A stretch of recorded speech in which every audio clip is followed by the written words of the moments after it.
Well, greetings, everyone, and welcome to a very special online event today. It's called The Wave of Relief with Heart Coherence. Ride the tides of an anxious world with resilience, enhanced health, and creative power. My name is Stephen Dyna. I'm the founder and president of the Shift Network. And really at the heart of the shift that we talk about, the big macro shift on the planet, is the shift to the heart. The heart is such a powerful center of consciousness, of intuition, of regulating our whole system. Really, it's a portal to our spiritual wisdom. And we're going to get to dive deep into the power of heart coherence and methods that help enhance and support that and extend that really through our whole system with Bruce Cryer. He's the founder of Renaissance Human. He's the co-creator of Heart Math, which we've done a number of programs with, amazing institution. And he's also an adjunct faculty at Stanford. So Bruce, thank you so much for joining us today. It's a treat, Stephen. Thank you. It's an honor to be here with you and your marvelous platform. Oh. Well, we're going to have this time to go deep. And I also want to let everyone know right up front, we are going to have a brand new course with Bruce called Healing with Heart, the Vibrato Method, which we'll hear a little bit more about during the hour today. And then we'll give you a chance to go further if you want at the end. So Bruce, let's talk about your journey first. I think it's always interesting to see what propelled people to really devote time and energy to these deep explorations of consciousness and healing. What propelled you on the heart path? Get right to it. I love that. So, it's a journey that's gone on for a long time, really since teenage years, growing up as a against the war, pro civil rights kid in the 60s. And that drew me more and more into spirituality. Although then I did what seemed to be sort of a side trip off into the world of musical theater and Broadway and singer, dancer, actor in New York City for a while.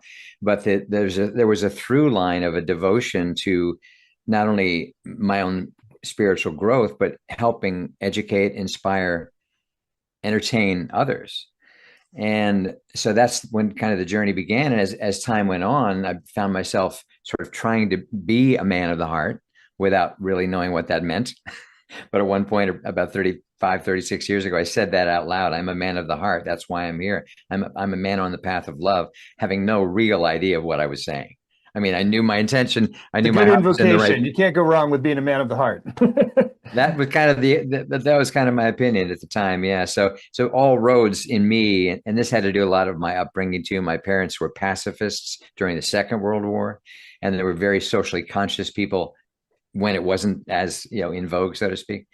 And so and they were also very creative people. So I was encouraged to let my spirit develop in ways that could enhance my own life creatively and other people. And so but the heart kept like feeling like more and more, this is the core of all of it. And I want to be a loving man. I want to be the kind of person who does not just identify for the nation I'm from or the state I was born in or the college I went to, but as a brother to everyone else who lives on this beautiful earth.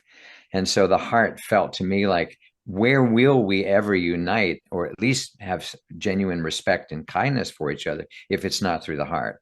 It's not going to come through the mind. We're always going to have different opinions, different perspectives, different cultural, different unique traits and preferences, and that's not where it's going to happen.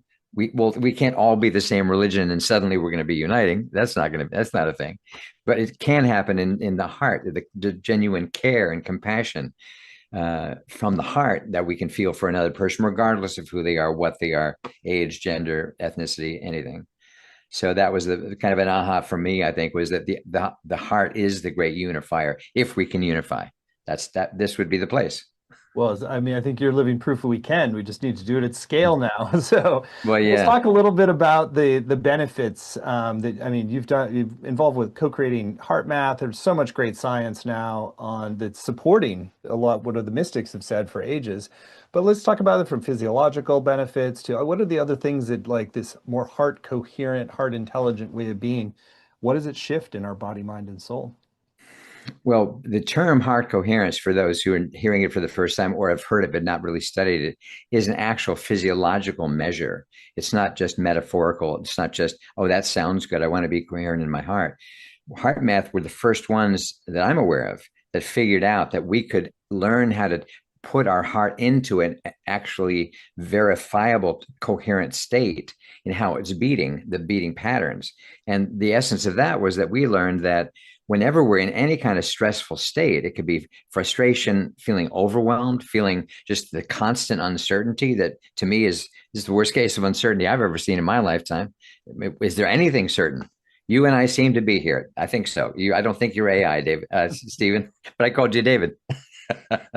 That's my AI alias, actually. That's what I had a feeling.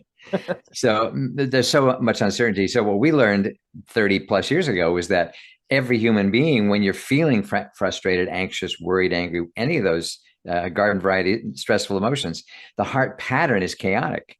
It looks kind of like an earthquake. And this was any human being, any age, didn't matter. The emotional reaction of fear, threat, etc. We also found that if you could just breathe and start to feel genuine gratitude for something, beautiful plant behind you, for example, right now, Stephen, you've got a beautiful screen that looks a bit Moroccan to me. It probably isn't, but it just reminds me of a trip I took to Morocco some years ago. So the gratitude for life in a moment turns that chaotic pattern of stress into this beautiful sine wave pattern, which a scientist would say that's a coherent wave. So it turns out that when we're in a more loving state or appreciative state, or even just a peaceful state, the heart naturally is beating in a rhythm that is very efficient, very healthy. The heart's such a dynamic generator of rhythms and electrical energies and magnetic energies that when you get your heart more in a coherent state, then all the other cells that receive nourishment from the heart and electricity from the heart and all that all start to feel more coherent as well. And this is specifically, especially important relative to the brain. If the heart's in a more coherent state, it's much easier for the brain to fire and operate on the levels you want it to operate on, more about the future and more about wholeness and more about well-being and not just reaction and short-term and that kind of thing. So at the core of what HeartMath learned scientifically was that the mystics were all right. They were all right. The religions they were right. Love is the way. But we started to say, and there's a reason for this. It's good for the human. It is so good for the human system. When you put out love, even if it has no impact on the situation that's going crazy or the person that's lost it, for you, it's so much better than the alternative. And so that's a lot of what HeartMath became about. And the whole principles of heart coherence is for us to operate at our best, it's really advantageous to be as coherent in our heart and our brain as we possibly can be. And I feel like super privileged that I've been part of that journey all these years. Joe Dispenza is a dear friend. He's certainly carried the banner of the heart coherence and brain coherence concept as well. Well, I wonder if you could expand a little bit on something there, talking about how the heart's coherence affects the brain. And I think we're so often used to thinking of like, signals going down, brain down, but like, how does that actually propagate up when our heart is coherent? How does that like propagate up and affect the brain's function? Yeah, well, we were insistent at the beginning of HeartMath that we wanted to prove through fairly mainstream Western medical tools and analyses what we were looking at. We weren't going to just use alternative methods to prove alternative viewpoints, right? And so there was no doubt in our research that there's two-way communication going on all the time between heart and brain. I mean, science knew that. We didn't have to prove that to any scientist. However, as you just pointed out, most of us believe the brain's the master computer and kind of giving commands to the rest of the body. Over the last 20 or 30 years, that's been pretty thoroughly debunked by now because there's so much intelligence all throughout the body. There's intelligence systems all over the place. The heart, it was pretty shocking 30 years ago to learn that the heart has its own little neural network of tens of thousands of neurons that are processing information locally in the heart itself, independent of the brain. And to also learn around that time that with all this two-way communication that's going on, they were able to measure that about 4 times more information is going north from the heart up to the brain. It's called afferent information. Then the brain is flowing down to the heart and the rest of the body. So the brain is an aggregator. The brain does an awful lot on its own, but it's relying on information from the heart, from the skin, from the respiratory systems, from all the systems. It gets that information and then makes decisions on what to adjust and to try to keep some semblance of balance. But the heart is extremely important because it's by far the dominant rhythm generator in the body. Name another organ that beats. Can't think of one. It's the dominant electrical magnetic system in the body. In fact, I was shocked when we heard this 35 years ago, maybe, that the electrical signal of the heart is between 40 to 60 times stronger than the electricity put out by the brain. Wow. So the heart's like a power plant. Energetic is like that's the big plant. This is more like a substation electrically. Hmm. Not saying the heart's doing everything, not at all. There's very different things, obviously, and the brain's a remarkable computer in so many ways that we're still in the infancy of really understanding. But the idea that the brain is getting massive amounts of intelligent input and hormonal and blood and respiratory from the heart was like, wow, okay, we got to rethink some things here. It's actually more cool than we thought. It's actually more exciting than we thought, because if it's all just about the brain, that's kind of like the old system. It's all about the patriarch Mm-hmm. and all the peons. Mm-hmm. It's far more distributed than that. That's not how it works. And now Yeah. they're discovering intelligence in skin cells. They're discovering memory in the heart. The heart remembers things, as proven by heart transplant patients, many of whom carry on some of the memories of the donor, at least for a period of time once they've received the new heart. That's been proven in many examples now. So there's just a lot of kind of got thrown upside down about our views of brain, heart, mind. And we always have talked about it in the context of heart coherence. Why does it matter? The mind matters. You couldn't have created something like the Shift Network. You couldn't have made it through Stanford. I've done my homework on you, Stephen. I've actually been on campus a lot because I've been adjunct faculty there for a long time.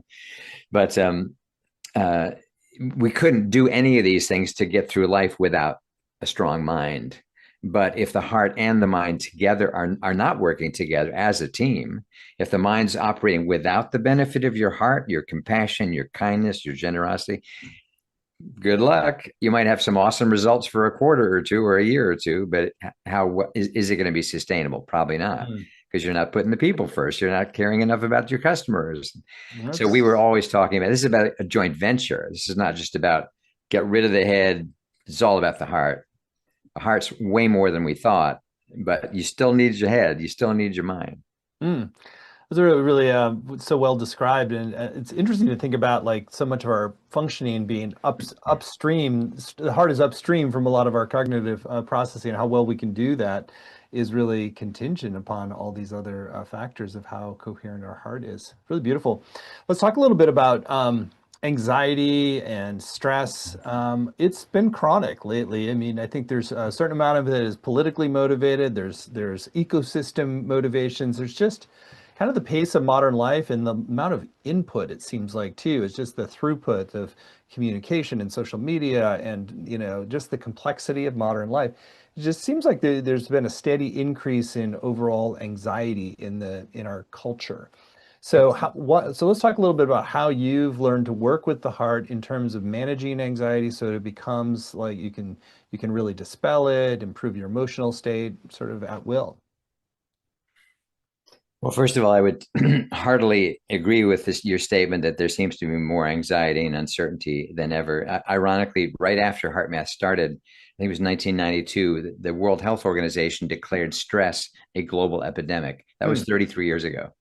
That was before the internet, before anybody had a cell phone, before the digital world that has overtaken our lives even existed to any degree for the average person. And so if you just look at that 30-year period, let alone or just start when Facebook came out, or just start when a smartphone came out, the acceleration of inputs on us it's just crazy. And I felt as a 50-year meditator that I am in need of new tools all the time. I can't just rely on one or two things that may have been mainstays forever, because there are just simply more things. And I also deeply believe in the field effect, that there's a human field, a human biofield that represents that is the sum total of the 8 billion of us and how we're feeling on a daily basis, moment by moment. There is a field, a consciousness field. And so that's vibrating more than ever. That there's the anxiety of the field. I was recently evacuating from a Category 5 hurricane in Florida about 6 months ago, October of 2024. And I was a couple hundred miles away from the storm, and I was a day ahead of it as well. But there was this darkness in the air that wasn't just a cloudy day. It was like this, you can feel 5 million people had evacuated, all of whom were feeling anxious about people that couldn't evacuate, about what will happen to my home. We're going to be gone. We're safe, but that's about all we know. And so the cloud of the collective anxiety, and I think, all the things that we're facing today on top of that. So I think it's kind of more challenging than ever. And I go back to some of the early research that we were uncovering. For example, one of the ones that most profound that I have cited probably more than almost anything in the last 30 plus years was one that came out of UCSF in 92 that talked about the biochemical reaction that we have when we get triggered for any reason. Nowadays, it's an alert popping up on your phone of some breaking news, or it's a person that that's texting you, and you just see their name, haven't even opened the text messages, and you kind of clench. That moment, which we have probably more of than ever, triggers a chain reaction of 1,400 biochemical responses. 1,400, because in that moment we feel the threat, that name, that event that we just heard, what the president's now doing, whatever it may be. A chain reaction has started because if it was a real threat, an actual tiger coming at us, we would need all those biochemicals, cortisol, adrenaline, and others, to either fight this threat or run as fast as we possibly can to get away from it. We still have that biology. And so when we perceive a threat, it doesn't matter that it's real or not. It doesn't matter that text message that you reacted to because of the guy, that person that drives you crazy. It doesn't matter that this happened to be a happy, kind of a funny little photo that he sent you. The damage has been done, is the point. So this is part of my energy, is that we're having more of these than ever, more uncertainty than ever. So number one, we've got to treat each other better, because we're all going through things that we don't want to be going through, levels of certain types of fear we never may have anticipated we would ever even have to have. So to me, it's about the heart is so essential to this, because to just be sitting in the stress bath, if you will, the stress soup, if you will, as life goes on, you're not the man you're not the same age as when you started the Shift Network. I'm not the same age as when we started HeartMath 35 years ago. Life has changed. My body has changed in ways that I have to be more aware of now, of the impact of stress can have on my systems, let alone my memory, let alone my cognition. So to me, it's like the theme around the importance of stress is not diminished. If anything, it's more prevalent, more urgent to find things that really can work now. You have to create some relief now, and not waiting for the vacation. Let's talk about your wave of relief practice, which I know is really kind of the state of the art. Thank you. Well, so I'll refer back to the beach, the hurricane. So there was another piece to the story. So the wave of relief is a practice designed to help us offload accumulating stressful energy that is happening in our bodies. I mean, a lot of us realize we accumulate stress, we accumulate anxiety, we accumulate fear. It's something you hear an announcement, you get triggered, you don't do anything about it, it doesn't resolve, it's still kind of sitting in there. And later on, you think about, oh, that thing, oh man, I'm still worried about that. Or it wakes you up at 2:00 in the morning. So part of my realization over the years has been, I have got to be ever more vigilant to release, to let go, to let things move on. Because if they stay, they are not only generating those 1,400 biochemicals that are not helping me. If I needed to kill a saber-toothed tiger, that would be fantastic. I'd need every one of those. I don't. I still haven't. I saw a bobcat on a trail in Tennessee Valley the other day. That was not anything close to a saber-toothed tiger. And the biochemicals were at the ready if I needed them. So the wave of relief was coming out of this realization that we need to let go. We need to let go more often. And some years ago, I found out about a concept of the sigh of relief, and I experienced it very profoundly. So I'm a cancer survivor. In 2009, I was diagnosed with bladder cancer. It was a fairly large tumor. Luckily, my doctor was pretty convinced it was probably slow growing, probably early stage. That was all true. But about a month after the surgery was to be the first big test, the test results. And I felt good. I felt in my body like I'm good. I think this will be fine. And I'm waiting for the doctor's call. And finally, I see his name pop up on the caller ID, and I'm feeling good, right? And I hear his voice, and he says, "Great news for you. The test came back negative." My body went through a like, oh, huge sigh of relief. I had told myself, I'm fine. I'm really sure this is going to be fine. But there was another reality in me. And this is why, to me, this idea of a wave of relief is so important. So that we need to, a lot of times we're not conscious of how much damage is being done inside our system because of that piece of news we heard or the impending financial decision we have to take.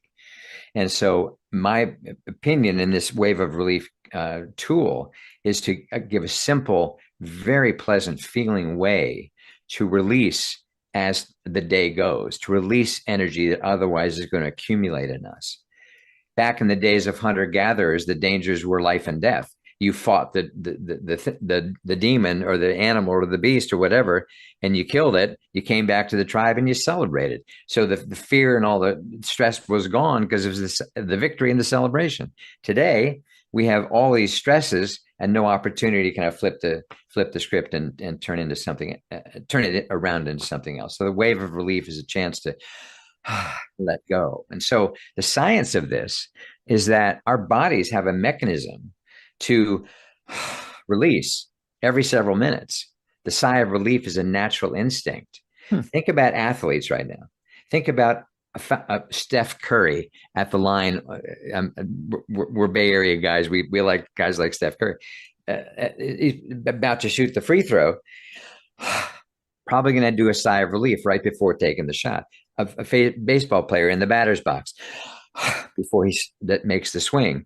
Any sport, a gymnast before they do their floor routine, a sprinter, they all instinctively know I got to let go in order to perform at my highest level. I've turned this into a pleasurable technique based on the imagery of nature. So back to the hurricane. So I had evacuated. I was on a beach, a couple hundred miles north of where the hurricane was going to come. But I was with a lot of other people who'd evacuated who were also worried and also nervous. And the whole state was kind of freaked out. 3 weeks earlier, another hurricane had just gone through. So now here we are again. This one's bigger and it's coming through to more people. So there was a lot of anxiety. So I was right before the hurricane was about to land. I had evacuated partly because I had just been diagnosed 3 days before the hurricane arrived with kidney stones and a urinary tract infection. So I was in agony getting the news that the hurricane had just gone from a category 3 to category 5. And I was talking to the nurse and saying, I'm not sure which is worse. I'm really not sure which is worse. What do I do? Should I stay? Should I leave? I left. I'm walking on the beach after the hurricane was like not an issue anymore. But I've still had my body needing some relief. And I'm walking along the beach and I talked to the sea, and my request of the ocean was to give me some insight right now. Give me something. I need some something. Not even sure what I needed. And I got this very clear message. It didn't take that long. And the message was generate waves. Don't just feel waves. And for me, as somebody who's been an actor, who's a dancer, I'm a musician. I'm probably an empath. I haven't been tested, but I probably am. I feel a lot. And sometimes I feel like I'm kind of stuck in a loop. I can't get out of the feeling. A lot of us, since the election, that's been the case. The shock and horror day after day after day after day. There seems to be no release. And so that message, generate waves, don't just feel waves. And I walked along the beach, and it was a stormy day, even though it wasn't the hurricane causing the storm per se. There was a beauty to the waves pounding on the shore. And I'm walking along and thinking, God, I know a lot about waves. I've been studying the waves of the heart for 35 years, let alone the waves through dance, let alone just noticing in my own system, waves of joy, waves of elation, waves of grief, waves of depression, waves. And I thought, I've got to create something about this now. And this was also 3 weeks before the US election. So I thought there's a massive wave is coming either way the election went. And so as I'm walking along the beach, I realized this concept of the sigh of relief could get married with the imagery of the ocean and the waves. And so in a wave of relief, the idea is that we breathe in a deep breath like you're standing on the beach. And my version is to tell people, you know, those vacations you've been planning for months to the tropical beach vacation. You can't wait to get there. You finally pack, you get your bags unloaded. You finally step on the beach for the first time. That feeling. Ah, so you're breathing in that the warmth, the breeze, the warm ocean. You're breathing that in as you inhale, and then the sigh of relief is just a dropping. It's just a letting go, like my body literally did when I got the word from my urologist that the test was negative. But in my imagery, the idea is that just as a wave can bring in this beautiful energy that we need, when we exhale it and just let it go, the waves are there to carry out to the sea also. And I'll remind people, you know, we think of waves as just coming in, but if that was the case, we would all be underwater. So clearly they go out just as much, but we forget that. So why not use the fact that they do? In other words, the ocean can take away the stuff that we're trying to get rid of that's not serving us, that's kind of wasting our energy. So should we try it? Is Yeah, this a good I think time it's to do perfect it? time. I love the Perfect. lead in and yeah, Perfect. sort of pairing the natural relief response with the breath Exactly. and then a powerful visualization as well. Awesome. So we're going to have some music play at this time, just a little bit of background. But I invite you to close your eyes if you feel comfortable doing that. And in the context of this wave of relief, the idea is to take a breath that's deeper than normal. So you breathe in, and I like to focus around the heart as you breathe in. So you're imagining you're breathing in this wave from the ocean into the heart. And then when you reach the top of the breath, just let it go. Just drop it like a box of rocks. And do that a few more times. And if the music could come on now, that'd be wonderful to have in the background to just kind of give a little bit of an environment of beauty surrounding us. So again, the breath in through the heart, but double the normal in breath. And then you reach the top and just let it go. Just drop it like a box of rocks, just letting it go. And just keep doing this on your own time. You don't have to follow my guidance. Taking a deep breath in, plus beautiful feeling as it comes in through the heart. And then just letting it go. You may notice some holding on in your belly where you've still got some anxiety or a worry or something's coming up in a couple of hours and you're going to have to deal with that. That's okay. The next time you breathe in nice and deep. And then just let it go. The sigh of relief. And imagine that those feelings of anxiety or worry or uncertainty are just kind of going out to sea. And the next breath, bring in new energy for you, new hope, new gratitude. So bring that in as you inhale. And then just let go. Release. As soon as you reach the bottom, bring back in a new breath in through the heart. You take it all the way to the top and immediately just let it go. A sigh of relief, a wave of relief. Just keep doing this in your own time. You'll find it gets easier and easier. And that exhale out to the sea more and more is moving away from you in that process. And you're bringing in new energy of strength and clarity and hope and positivity. And then just letting go of anything that no longer serves you. Letting it go. Sometimes I'll even say to myself on the exhale, just let go, bro. Just let go, brother. You can let go. Doesn't mean you're letting go of your heart. Doesn't mean you're letting go of your care. It means you're letting go of that which is accumulated inside us without resolution or relief. For our own sake, let's let that stuff go. Let's let that energy go. So breathe in a nice deep breath of nature's beautiful energy. And then just release, just let it go.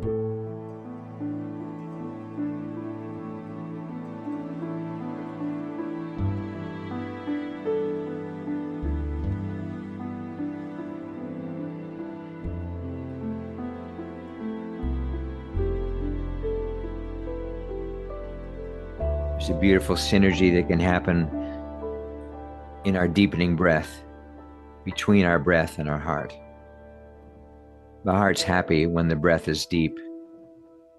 The breath is happy when the heart and the breath are in sync.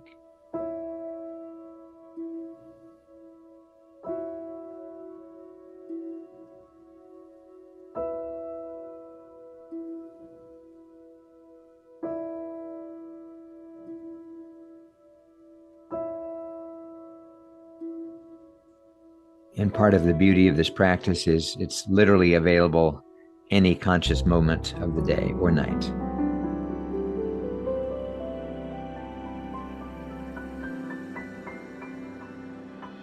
Sometimes it's 3 a.m. when I realize I need to use it. Sometimes it's right before an important Zoom call. Sometimes it's just at the end of a day and kind of taking stock and shaking off anything that I don't need it anymore.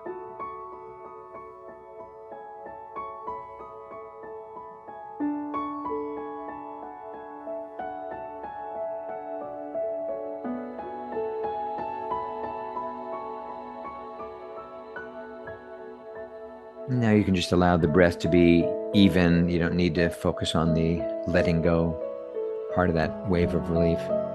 Just breathe more naturally, about 5 seconds in, about 5 seconds out. An easy, gentle rhythm of your breath.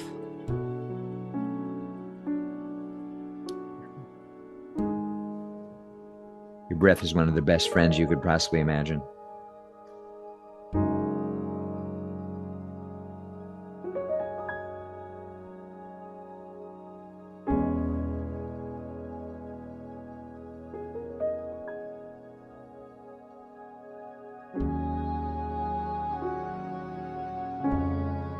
Now just feel the beauty of a healthy rhythm in yourself, a flow with life. Still imagine yourself on the beach, beautiful breeze, the lapping of the sea against the sand, the cells in your body that are saying, "Oh my, it's been good. It's so good to be here. It was a cold winter."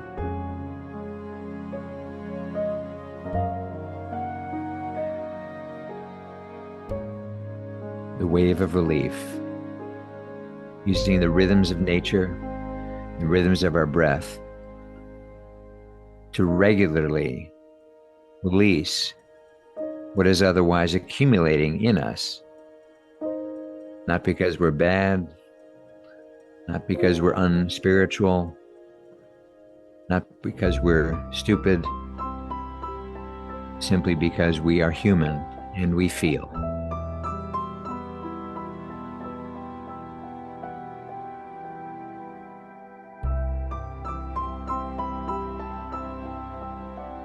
You can bring the music all the way down now.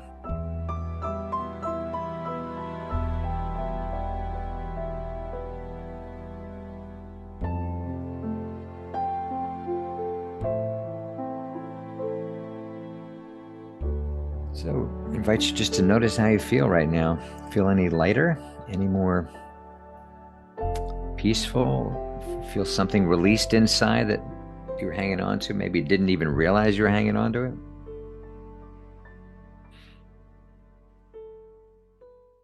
Yeah, beautiful.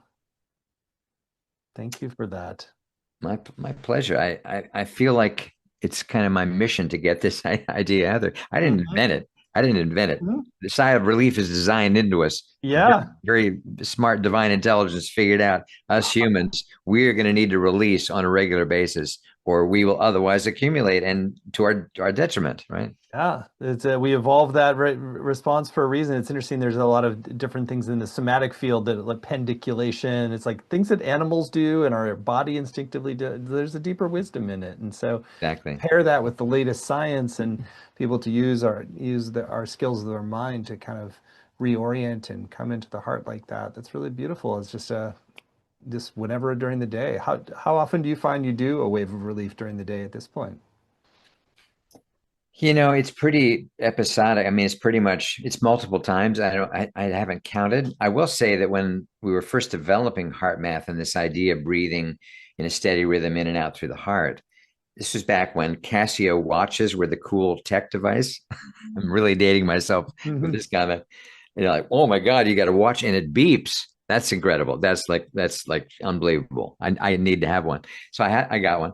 And every hour I would have it go off. It would beep. And every hour, the beep triggered me to practice breathing in and out through my heart.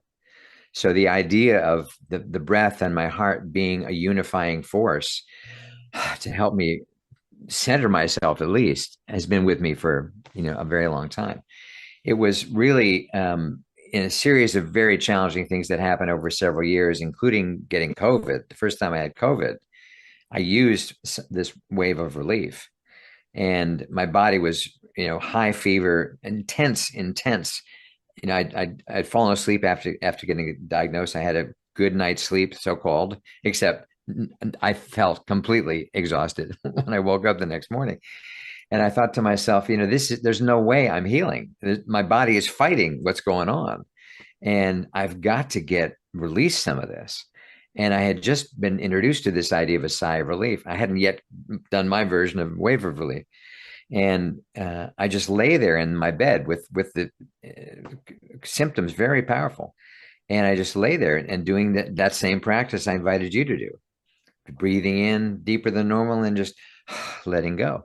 And I don't know even how long I did it. I think I fell back asleep fairly quickly, but I relaxed so much. I fell asleep. I stayed asleep for about 2.5 hours, which was shocking to me. And when I woke up, my symptoms were significantly diminished. Hmm. Significantly, not gone. I mean, I still had a pretty strong case. My voice was shredded thanks to all the coughing, but dramatically better. And I thought to myself, this is why deep stillness is so important. It's not just to become the Buddha. It's to quieten the noise for whatever valid reasons. I had this very powerful virus having his way with me in my body, but I had to quiet the body's fight in order for my own parasympathetic system, the healing mechanism of the body, for that to come out. I couldn't be fighting. It's like Hmm. one or the other. If you're going to fight, you're not going to. The healing mechanism is not going to be powerful enough.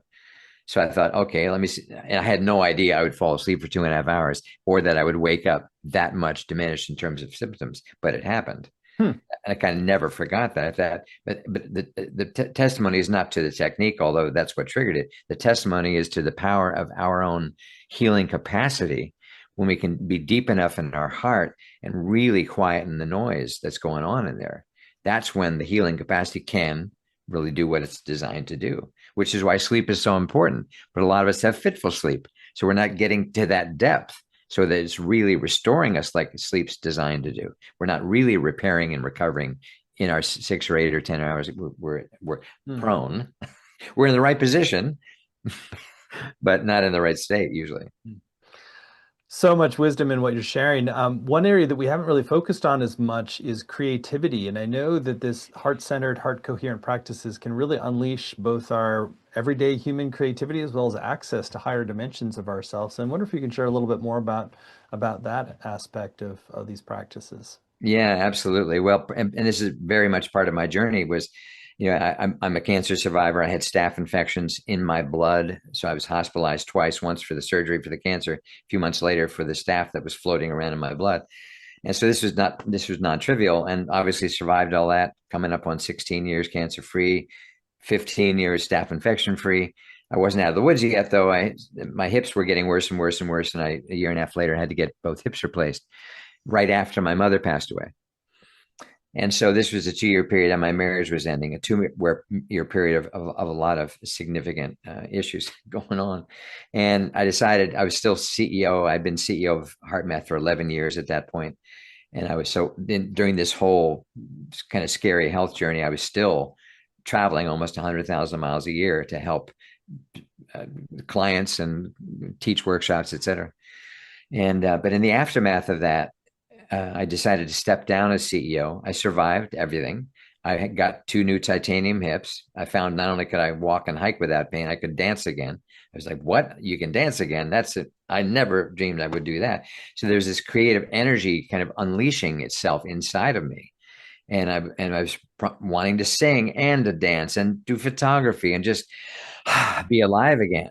And I was no longer CEO, so I didn't have to wear the. You're a CEO, Stephen. Probably know exactly what I'm talking about. There are times Hmm. you can't not be the CEO. You can be on vacation. You're still the CEO, right? Yeah. At night when you're asleep, you're still the CEO. If a decision that requires a CEO, it's yours. So you can't kind of completely go away from it. But I did. I stepped away. So now I didn't have that responsibility, and now I could kind of explore. And little by little, I realized, wow, have I missed this? Man, oh man. Some of the people watching right now know an incredible musician named Gary Melkin. And Gary's a 7-time Emmy Award winning composer and pianist and my former college roommate. And I reached out to Gary right after I'd stepped down as CEO, feeling like I needed to sing again. And I said, dude, let's get together. Let's hang out. Let's work together. Let's do something. And a few months later, we start performing together. We created a thing called What Makes Your Heart Sing. And the cat was out of the bag. The genie was out of the bottle. For me, the creative energy was there. And I realized that I was putting my heart into this. And the more I was just allowing myself and surrendering and letting go of things that I had been attached to or expectations, there was this creativity just wanting to keep on coming out. And it was absolutely tied into my heart. And so I wanted to sing. I wanted to help people. I wanted to help it come out of people who have been restricted from expressing any kind of creativity. So a significant part of this whole vibrato model is the awakening of that kind of energy. I mean, vibrato itself, the term is a musical term. Hmm. When I first became a singer, I had no vibrato. My voice was just kind of a flat tone. But then one day in a practice room, there's a vibrato in my voice. Oh my God, it's there. Amazing. And vibrato is a term where you're literally like adding a wave to a tone because a singing voice with vibrato sounds nicer. A violin played with a vibrato sounds more beautiful. Instruments and voices. So for me, it was like this creative energy we're all made of it. We're all made of creative energy. We have made as a culture the mistaken assumption that the artists are the creatives. And I'm like, no, that's not true. We all have creative energy. We are all born with the power to create another life. Whether we ever do or not is not the point, but we have the energy to create, to contribute, to be involved, and that energy never dies. And however, it can be stamped out. It can be hibernating for a very long time, as it had been in me for quite a while. I didn't realize how much I wanted to sing until I started singing again. I had no idea how much I wanted to dance until I thought I never would again. And then I discovered I could. And I was like, oh my God. And to this day, 15 years later, almost every Sunday when I dance, at some point I'm on my knees, like sobbing. Hmm. I'm dancing again.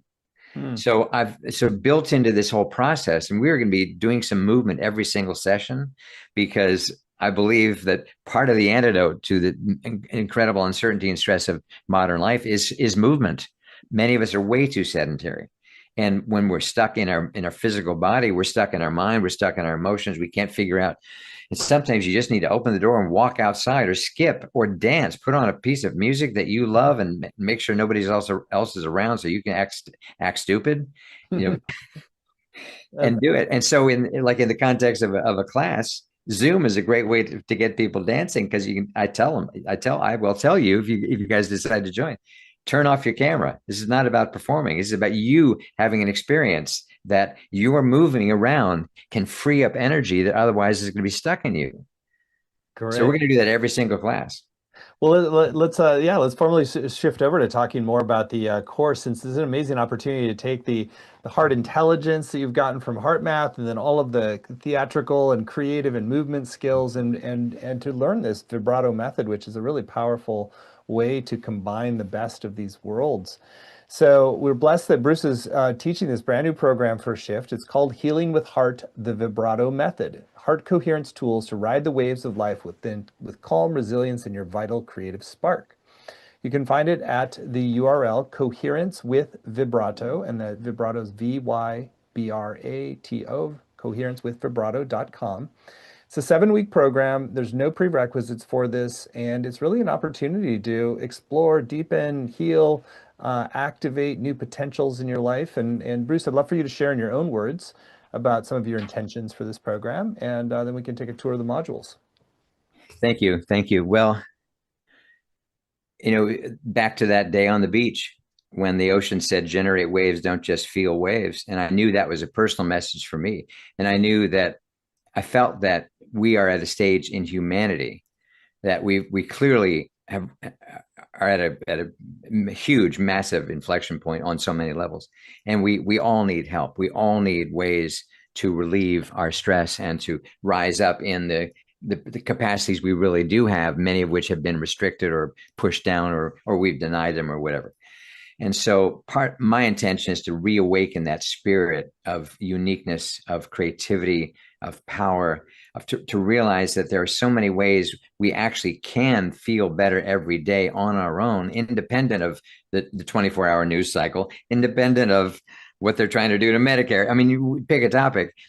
There are things we can do every day that not only help us in terms of our mental health, our physical health, our emotional health, but also help us be better people. I want to be a better father. I want to be a better educator. I want to be a better person on the dance floor. I want to be a better person at the Trader Joe's. I want to treat people the way I want to be treated. And I want people to feel respected and feel heard. And I find that if there's too much internal tension in me for any reason, for any cause, it gets in the way of that ability to care and to appreciate and to love others. So a big intention for me is to awaken that spirit of love and care through very practical things that you can do. And I encourage people, and there'll be some homework. I call it home play. I'm trying to be cute, but home play to kind of get us practicing these things. So it feels as important as brushing our teeth and going to bed at night. Because to me, finding our own rhythms, to be master of our own rhythms and not a victim of changing news, changing politics, changing anything. That's a chore. That's not easy. I'm not saying this is just take one class and it'll be solved. I'm grateful this is a 7-week process because I do believe that being together for 7 weeks and practicing things together, however we do it, live or watching it, a momentum gets built, habits get built. So I see the potential of that. And my deep intention is that something new will awaken, or something that's been a flicker in there, a flicker of a flame, but now it'll get stronger. And now there'll be some ways to, okay, now you've given me some really good ideas of how, and practices of how I can manifest this in my life to help pretty much every aspect of my life. Sounds fantastic. So then we'll go in module by module. Module 1 is synchronize your heart and brain, the foundation of health, well-being, abundance, and longevity.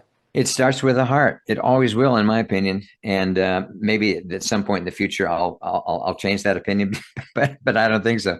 And so I'll start with some of the fundamental heart coherence research that the Heart Myth Institute has been so brilliant in doing, and that'll be setting the tone. But it's not like that's going to be the academic week, because in week 1 we will meditate together, do heart meditation together. In week 1 we'll practice wave of relief. In week 1 I'll get you up moving.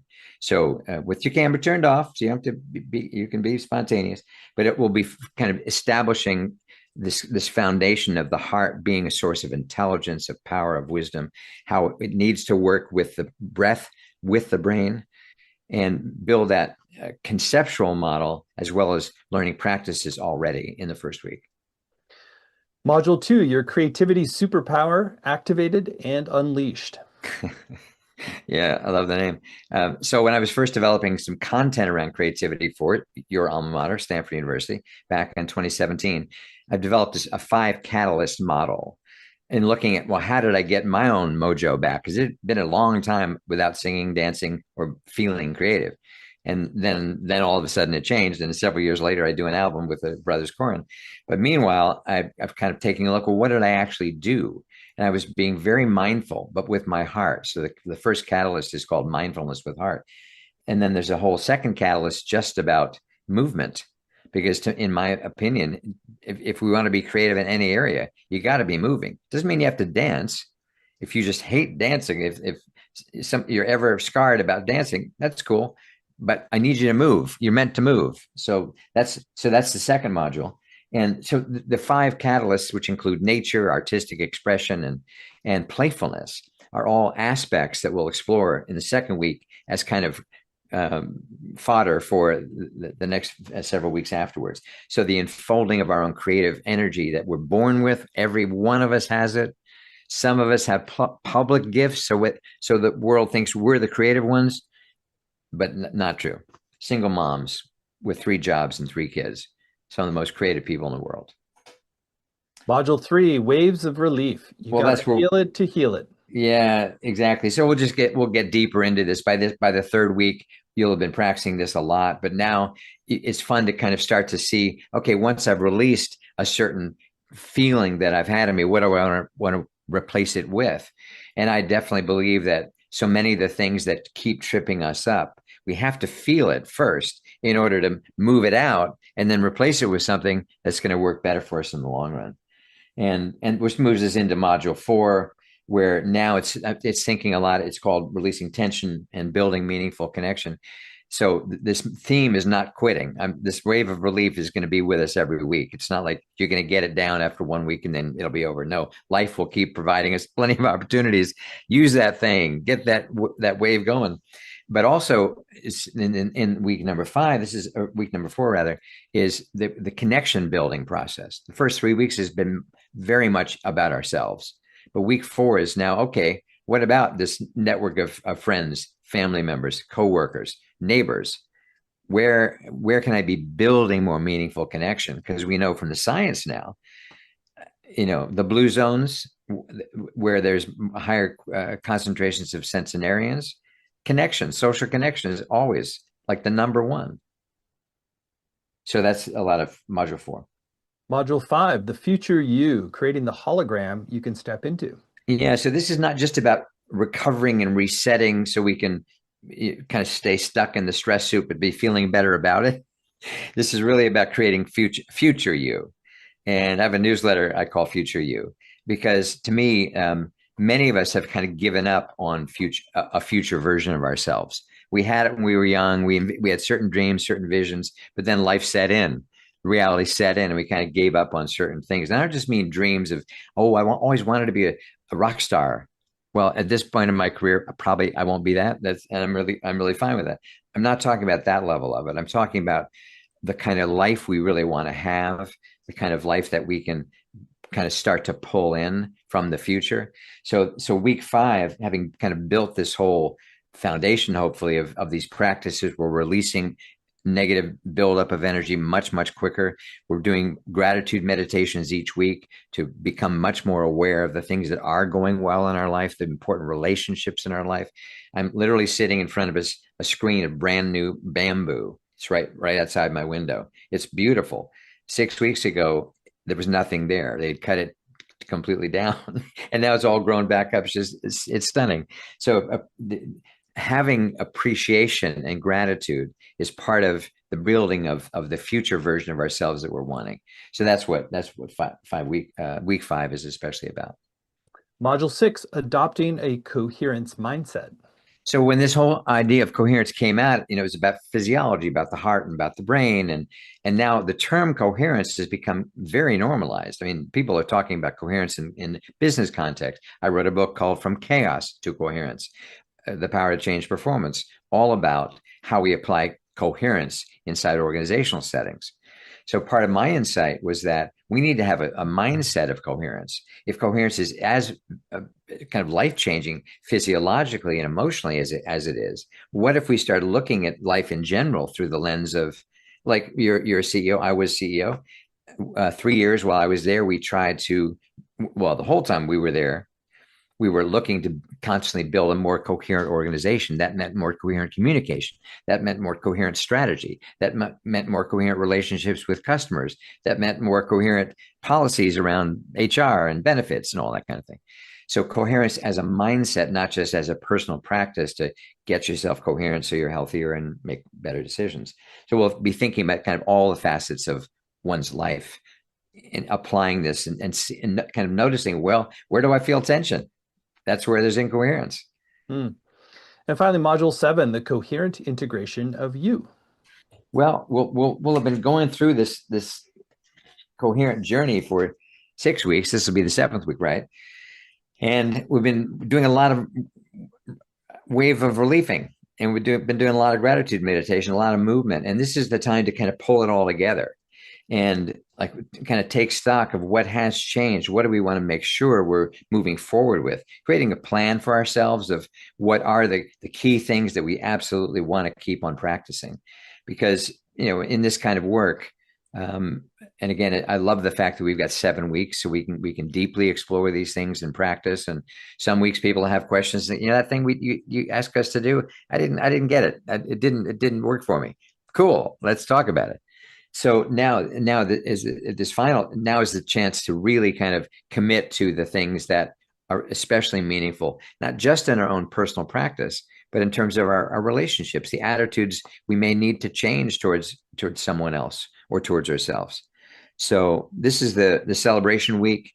They'll be dancing again. Don't worry.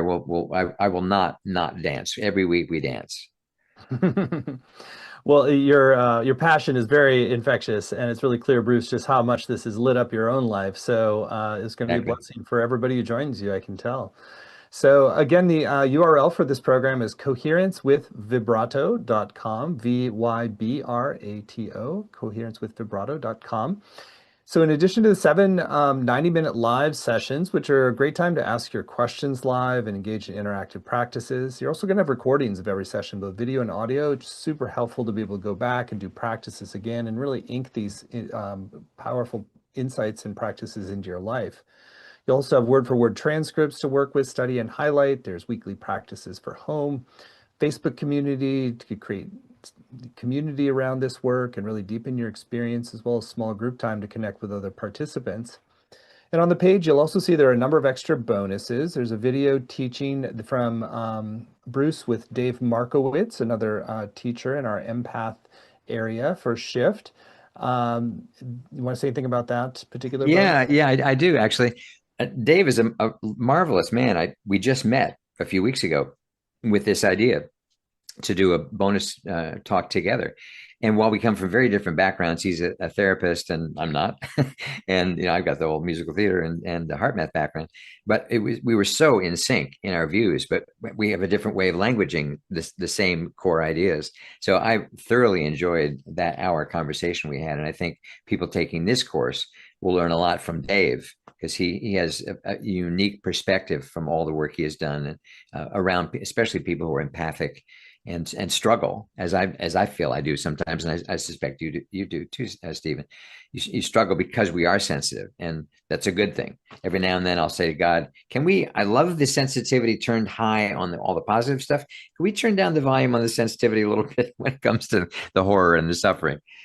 But Yeah, I can empathize with that. So exactly. that's just one bonus. Then there's a second bonus. It's a PDF ebook. It's called Finding Your Creative Brilliance: How Art, Science, and Playfulness Can Transform Your Life and Your Health. You want to share more about your ebook? Yeah, it's kind of a graphic illustration of what I was beginning to describe about these five catalysts and my view of creativity being inherent in all of us. It's in our DNA. Some people have a head start because they were encouraged as kids. Some people become singers at 50. Some people become artists at 70. It's never too late. So that ebook is a visual feast. It's all illustration and beautiful quotes. So if you just go through like, wow, that's a cool image. I'm the designer of it and the author of it. So I had fun kind of creating a piece of art that's an ebook, not just a bunch of words. Mm. That's a great extra bonus as well. And then one final bonus, which is your special bonus if you sign up by midnight tonight Pacific time. It's a video conversation with Bruce and other Shift faculty, the brothers Corin, who just love. And it's all about heart coherence, creativity, and the power of your true voice. really interesting weaving of different themes there. Anything you want to share about that conversation? Well, you guys, you got to sign up quick and get that bonus. I think that was one of the most fun conversations I've had in years. We know each other. We've worked together. We're deep family brothers kind of connection. We did an album of music together in 2017 called Renaissance Human, and so our conversation was about the heart, about creativity, about finding our true voice. And there's so many similarities, and we're like, it was like long lost friends getting together again on a Zoom call. And I think it's going to be very rich and very fun. And there's a little musical surprise at the end of that bonus item as well. Mhm. Well, that I'm sure is a delightful addition to this whole journey. So you can find the whole program again laid out at Coherence with Vibrato, VYBRATO.com. So it's going to be an amazing program. And we've kept the investment very accessible. It's just three payments of $128, or you can save 10% when you pay in full with one payment of $349. The course is going to start July 10th and run Thursdays at 1 Pacific, 4 Eastern. But even if you can't make the live times, you can still get the full value with the recordings and the transcripts in the community as well. There's some great testimonials around Bruce's work on the page. He's got a lot of experience in this space, so you're really in good hands, and you will come away with very powerful tools to up-level your life. So I can be very confident that you will be blessed if you take this program. So again, it's all at coherencewithvibrato.com, coherence with vibrato, VYBRATO.com, and you get the special bonus with Bruce and the Brothers Corin when you sign up by midnight tonight. So Bruce, delightful hour. Anything that's still on your heart that you want to share with folks who are considering doing the course with you? I'm really grateful, Stephen. It's very fun to do this chat with you. I'm honored to be part of this network, this Shift network, and I feel I am lit up when I get a chance to share. Somebody was asking me one time. I said I have a crush on this thing called vibrato because I love to do it. It's so relieving. People feel so good, and I just want them to have it. And hopefully, I'm not too overbearing with that desire on my part. But people love it, and so it feels like I'm so blessed that I get to do something that people enjoy. It's interesting and it's enjoyable, and you feel like I can do this. This is not complex. I don't have to do 20 minutes or something in the dark or whatever. And so I feel very grateful for that opportunity. And I will guarantee, as my personal guarantee, having been on stage thousands of times, whether it's virtual stages or live stages, that we will have a good time. But not just a good time in terms of creating good memories, but experiences that were insightful. Like, oh yeah, I've been feeling that, but I never had a way to access that. Or this is what I've been feeling. There's somebody saying the same thing. So there'll be lots of moments that'll be like seminal moments, I think. Hmm, beautiful. Well, your passion is very contagious, and it's really clear you've got the science, the practice, and all these threads woven together in a really powerful way to help people up-level their lives and navigate a chaotic time with a lot of grace and ease. So thank you so much, Bruce, for your wisdom and your work. And again, all of you, thank you for coming, and you're warmly welcome to join Bruce for his course, which again is at coherencewithvibrato.com, VYBRATO, and you'll get this special bonus with Bruce and the Brothers Corin when you sign up by midnight tonight. So many blessings. Thank you all.